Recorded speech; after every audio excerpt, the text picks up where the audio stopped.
Halo guys, lanjut lagi kita Battle to the Heaven.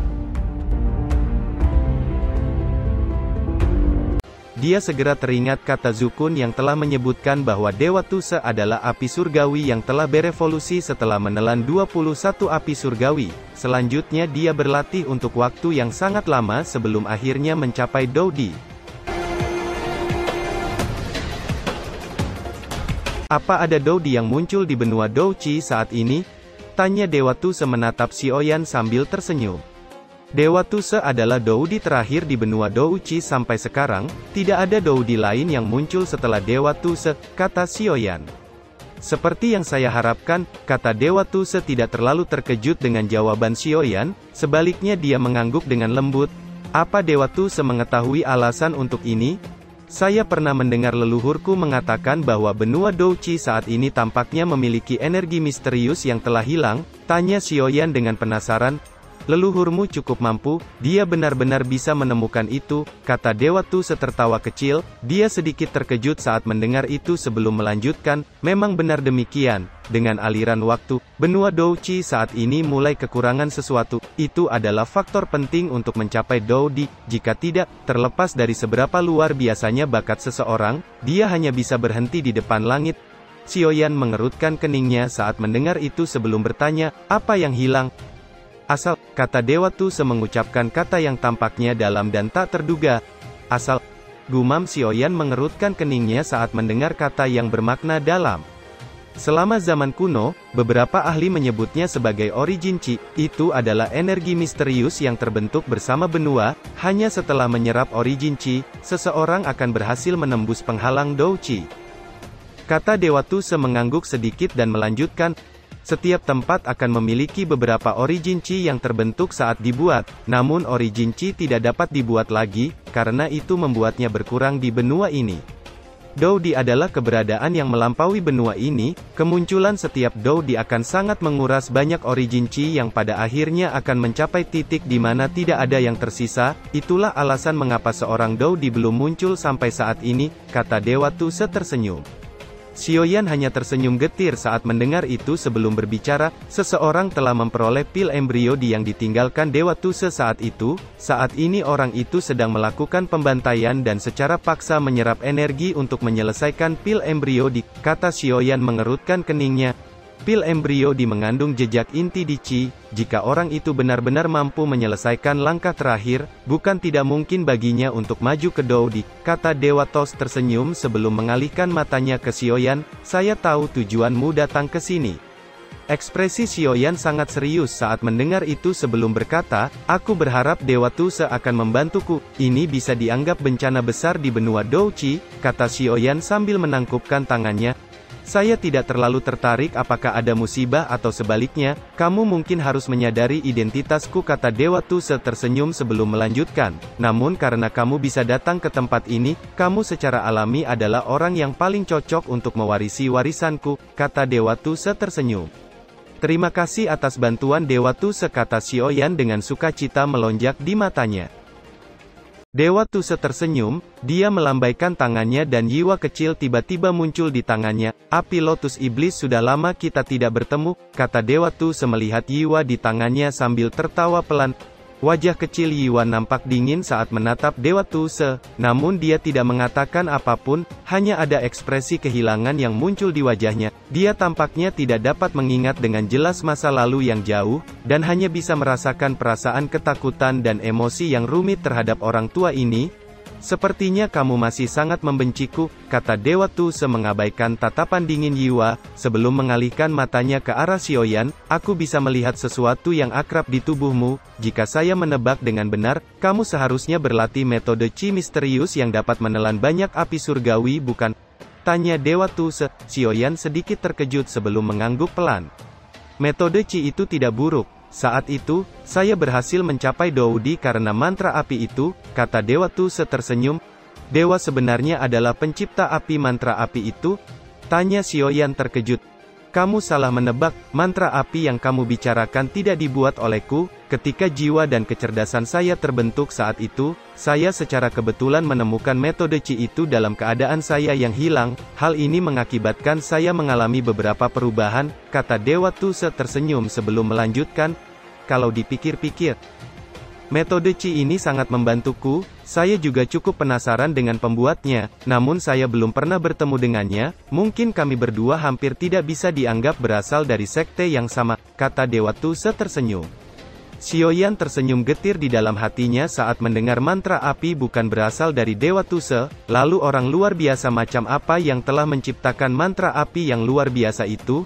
Sudah bertahun-tahun sejak saya tidak berbicara dengan seseorang, saya telah membicarakan banyak hal yang tidak perlu hari ini, kata Dewa Tuse menjentikkan jarinya dan lautan api yang tak berujung tiba-tiba bergetar ketika naga api melonjak keluar dari lautan api sebelum berubah menjadi teratai api berukuran kepalan tangan dengan banyak bibit api yang tumbuh di permukaan teratai. Ini adalah warisanku, apakah kamu dapat mencapai Doudi? Itu akan tergantung pada nasibmu sendiri, kata Dewa Tuse tersenyum. Kegembiraan liar melonjak di hati Xiaoyan saat dia melihat teratai api yang mengambang di lautan api. Itu adalah origin Qi yang tersisa di benua Dou Qi. Warisanku mengharuskan seseorang memiliki hati yang seperti batu. Selama ada satu utas pemikiran, seseorang tidak akan pernah hancur, kata Dewa Tuse menatap Xiaoyan yang dipenuhi semangat liar. Dia menjentikkan jarinya dan teratai api itu meluncur dan melayang di atas kepala Xiaoyan. Xiaoyan menghirup udara dalam-dalam dan dengan cepat menenangkan dirinya. Semua gangguan telah dihilangkan dengan tekadnya. Teratai api memancarkan kilau yang aneh sebelum perlahan turun dan langsung menembus kulit Xiaoyan dan mendarat di dalam pikirannya. Suhu tinggi yang sangat liar segera menyebar di tubuhnya menyebabkan pembuluh darah di tubuhnya telah membengkak dan rasa sakit yang hebat menyebar ke seluruh meridiannya. Keringat mengalir deras dari pori-pori tubuhnya dan tubuhnya juga perlahan menyusut di tengah rasa sakit yang hebat. Ekspresi Dewa Tuse nampak tenang saat melihat itu. Jika Xiaoyan tidak dapat bertahan melalui tahap awal ini, maka menerima warisan tidak lain adalah lelucon. Tubuh Xiaoyan menyusut liar di dalam lautan api, dan di saat yang sama api liar meletus dari kedua matanya yang tiba-tiba terbelalak. Segera setelah itu, ledakan api juga dipancarkan dari seluruh tubuhnya sebelum akhirnya tubuhnya meledak karena kekuatan yang mengerikan dari warisan. Dewa Tuse sedikit mengerutkan keningnya saat melihat itu. Warisan baru saja dimulai. Namun, jika Xiaoyan tidak dapat melakukan apa yang dia katakan, warisan tidak hanya akan gagal, tetapi tubuh fisik dan jiwa Xiaoyan juga akan menderita luka yang sangat serius. Apa aku telah gagal? Pikir Xiaoyan saat jiwanya melihat darah yang menyebar keluar dari tubuhnya. Dia bisa merasakan perasaan lemah menyebar dari dalam jiwanya. Perasaan itu memberinya dorongan untuk jatuh tertidur lelap. Namun, dorongan itu baru saja muncul saat Xiaoyan tiba-tiba terbangun. Dia sadar bahwa dia saat ini berada pada saat yang sangat berbahaya. Jika dia tertidur, bahkan jiwanya akan lenyap. Tubuh fisikku terlalu lemah, aku tidak dapat menahan kekuatan warisan. Namun sekarang tubuh fisikku hancur, bagaimana aku bisa menyerap energi? Pikir Xiaoyan yang saat ini telah berubah menjadi tubuh ilusi. Dia saat ini dalam posisi yang sangat sulit. Tanpa tubuh fisik, dia tidak dapat menyerap origin Qi warisan. Namun memurnikan tubuh fisik membutuhkan banyak langkah rumit, di mana dia akan menemukan banyak waktu untuk memurnikan tubuh fisik sekarang. Tubuh ilusi Xiaoyan berkedip dengan liar pada saat kritis ini, namun hati Xiaoyan yang agak cemas mulai tenang, dan pikirannya mengingat kata-kata yang telah disebutkan oleh Dewa Tuse sebelum sampai pada pemahaman sebenarnya. Hati seperti batu, selama ada satu pemikiran, seseorang tidak akan pernah hancur. Tubuh ilusi Xiaoyan tiba-tiba berkedip dengan kuat saat hatinya mulai memahami. Hati seperti batu, selama ada satu pemikiran, seseorang tidak akan pernah hancur.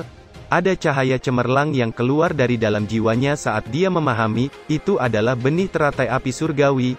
Setelah benih teratai api surgawi keluar, kabut darah yang semula tersebar tiba-tiba mulai menyusut dengan cara yang aneh sebelum pemandangan misterius muncul, ketika kabut darah berkumpul dengan cepat dan menyelimuti di sekitar tubuh ilusi Xiaoyan, dan dalam waktu singkat sekali lagi membentuk tubuh fisik Xiaoyan yang hidup.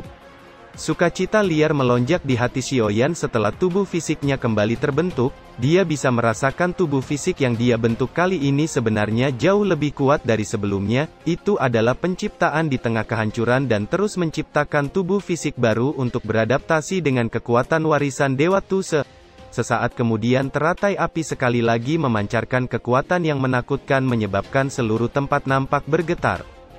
Dan tubuh fisik yang baru saja dibentuk Xiaoyan sekali lagi meledak menjadi kabut berdarah di bawah serangan energi yang sangat liar, bahkan jiwanya sendiri merasakan sakit yang luar biasa. Namun Xiaoyan tidak panik saat menghadapi hal itu. Setelah memahami situasi di hatinya, dia memfokuskan pikirannya dan tidak membiarkan gangguan apapun muncul saat mengingat kata, hati yang kokoh seperti batu, tidak akan pernah hancur. Hati yang kokoh seperti batu, tidak akan pernah hancur. Segera setelah Xiaoyan mengulang kata-kata itu, kabut darah yang meledak sekali lagi berkumpul saat pikiran dan jiwa Xiaoyan menyatu, dan dalam sekejap mata sekali lagi membentuk tubuh fisik baru yang lebih kuat.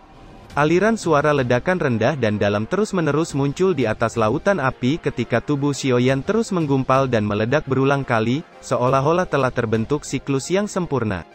Senyuman muncul di wajah Dewa Tuse saat dia menyaksikan adegan itu dan mengangguk dengan lembut saat bergumam, pemahaman anak kecil ini memang bagus, tak heran dia mampu mencapai tahap seperti itu di usia muda. Selain itu, hal yang paling berharga adalah keteguhan hati dan ketekunan. Sepertinya misiku akan segera berakhir, gumam Dewa Tuse tersenyum. Waktu berlalu di tengah pelatihan, tanpa disadari, 1 tahun berlalu dengan cepat sementara Xiaoyan telah mengalami kehancuran dan kelahiran kembali yang tak terhitung jumlahnya selama 1 tahun ini. Dalam menghadapi siklus hancur dan hidup ini bahkan pikiran Xiaoyan menjadi pusing meskipun dengan ketekunannya. Hanya sisa pikirannya yang dengan tegas menjaga jiwanya. Keinginan tunggal ini mendorong tubuh fisiknya untuk secara bertahap beradaptasi dengan kekuatan warisan di tengah kehancuran yang tak terhitung jumlahnya. 1 tahun di makam surgawi adalah 2 bulan di dataran tengah. Selama 2 bulan ini, dataran tengah mengalami fluktuasi yang ekstrim. Formasi yang ditempatkan oleh klan Hun menutupi seluruh dataran tengah. Hal ini mengakibatkan dataran tengah menjadi tempat kematian yang tidak bisa keluar. Dihadapkan dengan tindakan dari klan Hun ini, banyak faksi dan sekte tampak sangat marah. Namun kemarahan ini berangsur-angsur berubah menjadi kengerian setelah mereka berkumpul dan menyerang formasi. Namun hanya untuk berakhir dengan sebagian besar dari mereka terbunuh oleh formasi cahaya darah.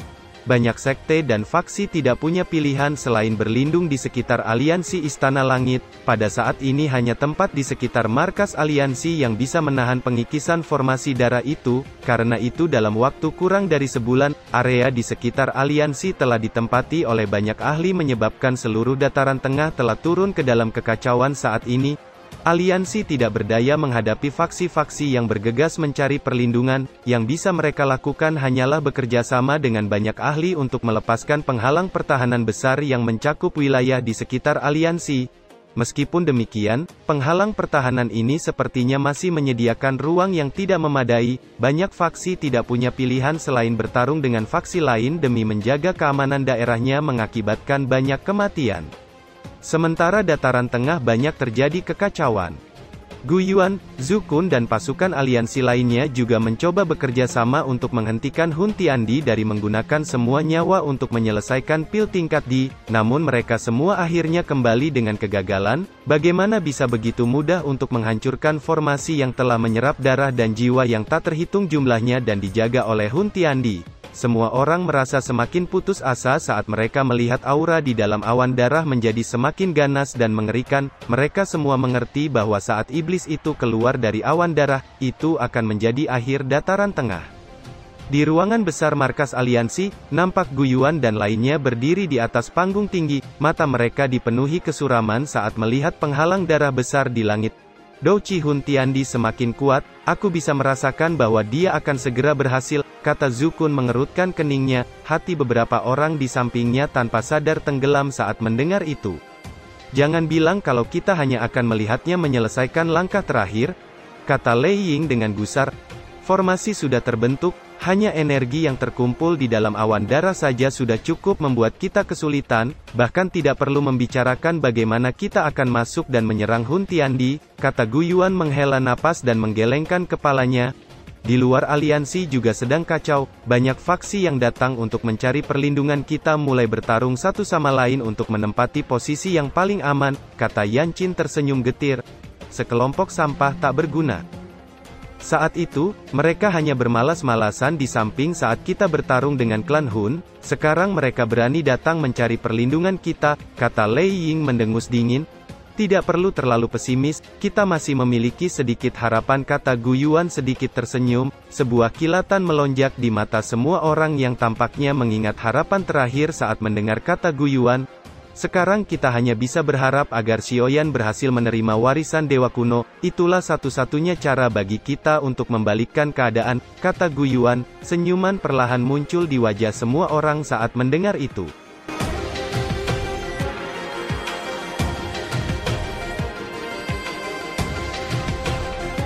Cerita pun selesai, nantikan spoiler selanjutnya guys. Buat yang belum subrek, dibantu subrek yo guys, biar jalan terus spoilernya. Buat yang udah subrek, mudahan dilancarkan rezekinya. See you and ciao.